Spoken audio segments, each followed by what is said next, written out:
नमस्कार दोस्तों, the knowledge में आपका स्वागत है। मैं हूं हितेश गिरी गोसाई और आज हम बात करेंगे हमारे देश भारत का ज्योग्राफिकली जन्म कैसे हुआ।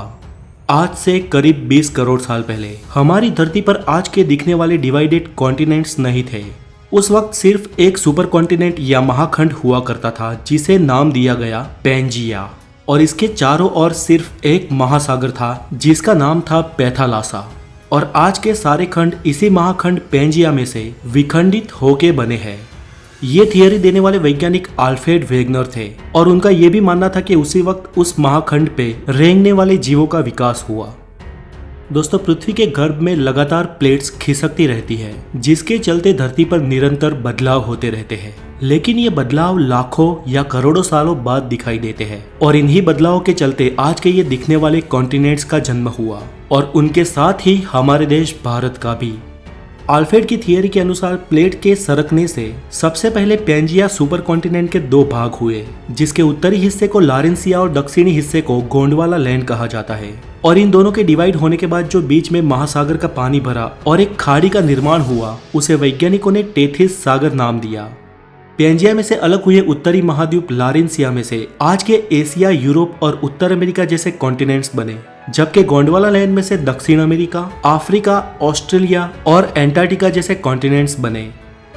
हमारा देश भारत भले ही आज भौगोलिक रूप से एशिया का भाग हो, लेकिन भारत का भूमि भाग उस वक्त वास्तव में गोंडवाना लैंड महाद्वीप का हिस्सा था और आज का अफ्रीका और भारत एक ही प्लेट पे टिके थे। धीरे धीरे अंदरूनी प्लेट्स के सरकने से ये प्लेट्स भी अलग होती गई और भारत की जियोग्राफिकल प्लेट अफ्रीका से अलग होकर धीरे धीरे एशिया की ओर बढ़ने लगी। वो आज के लद्दाख हिस्से की ओर लगातार बढ़ती रही और एक समय इस प्लेट का एशिया के लद्दाख वाले हिस्से पे टकराव हुआ।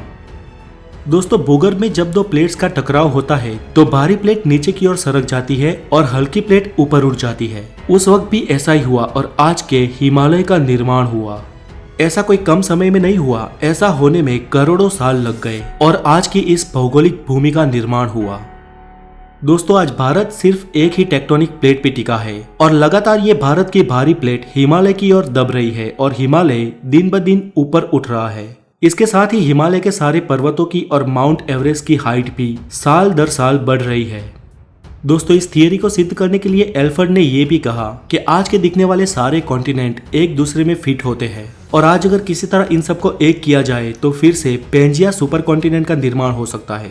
चले, ये तो एक संयोग भी हो सकता है, लेकिन अल्फ्रेड ने अलग अलग विस्तार में जाके उस महाखंडों की जीव सृष्टि का और प्राचीन खड़कों के अवशेषों का अवलोकन किया तो ये मालूम हुआ कि विविध अवशेष अलग अलग खंड में एक समान ही थे। इसके साथ ही अल्फ्रेड ने अपनी इस थियरी को सिद्ध करने के लिए कई सारे उदाहरण दिए। फ्रेंड्स, इस प्लेट्स के टकराव से भूकंप और ज्वालामुखी का खतरा रहता है। वैसे भारत में तो कोई खास सक्रिय ज्वालामुखी नहीं है, लेकिन हमारी इस एक प्लेट के सरकने से कभी कभी भूकंप के झटके महसूस होते हैं।